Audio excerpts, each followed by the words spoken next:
किया है, हमारे लोग हैं, मारना नहीं चाहिए था। ख़वातीन को, बच्चों को तो बिल्कुल नहीं मारना चाहिए था, मारना नहीं चाहिए था। अगर कोई गैर कानूनी हरकत करता है या गैर आइनी, मैंने उस दिन वकला के प्रोग्राम में भी यही कहा था कि रूल ऑफ लॉ होना चाहिए, कानून के मुताबिक सज़ा दे दें, कानून के कटहरे में खड़ा करें, ट्रायल करें, केस बनाएं, लेकिन लॉ के तहत होना चाहिए जो भी इस मुल्क में हो।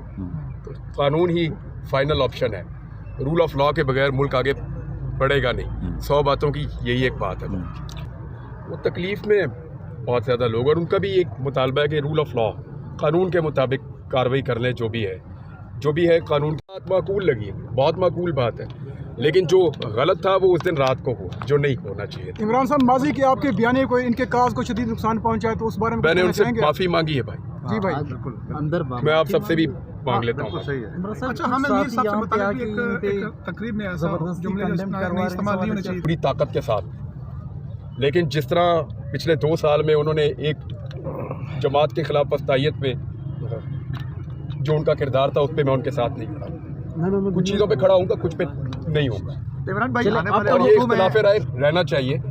हामिद मीर साहब को भी मेरे से होना चाहिए, और मैं उसको वेलकम करता हूँ, और मुझे भी उनसे होना चाहिए। और वो जो जमात के प्रोग्राम में आपने जो अल्फाज इस्तेमाल किए थे, इस तरह के आप समझते कि इस तरह जुमले मुझे नहीं होने चाहिए? कत्ल करने की कोशिश की गई थी, वो किसी वक्त के लिए छोड़ रखें, यहाँ में किसी और मकसद के लिए आए। इस तरह से इमरान भाई, जो आने वाले दिनों में आप समझते हैं कि आप पाकिस्तान की एक तमन्ना आवाज़ हैं, तो ये जो मजलूम लोग हैं वक्तन फवक्तन अपने प्रोग्राम्स के जरिए भी हाँ बिल्कुल, आवाज़ बनते मैंने रहेंगे। उनसे ये प्रॉमिस किया कि रूल ऑफ लॉ के लिए मैं बोलता रहूँगा, और जहाँ ज़्यादती होगी उसके खिलाफ मैं जब बोलूँगा बात करूँगा। अच्छा, हम में से कुछ दोस्तों ने तो यहाँ पे आके जो आपके ही सवाल का जवाब, यहाँ से भी कोई सवाल हो गया, वो मैंने उनसे कहा, वो मुझे बहुत दुख हुआ सर, आपसे बहुत दुख हुआ मुझे। किसी को अगर आप चोट लगे तो उसको मरहम नहीं लगा सकते, तो उसके जख्म को नहीं कुरेदना चाहिए। देखिए, वो तो छोटी बात है, जो टॉर्चर हुआ वो ज़्यादा अफसोसनाक था। मैं बोल रहा हूँ कि वो गलत था, लेकिन आईजी इतने आराम से कह गए कि कोई टॉर्चर नहीं हुआ, मेरे लिए तो बड़ी हैरत की बात है। ऐसे कोई कैमरे में कैसे सामने आके वो झूठ बोल हमारे सर अभी तक कोई बात नहीं, जुडिशरी ही आपकी आखिरी ऑप्शन होती है भाई, और कोई ऑप्शन आपके पास होता नहीं है। तो अदलिया से ही तो आपको उम्मीद होती है।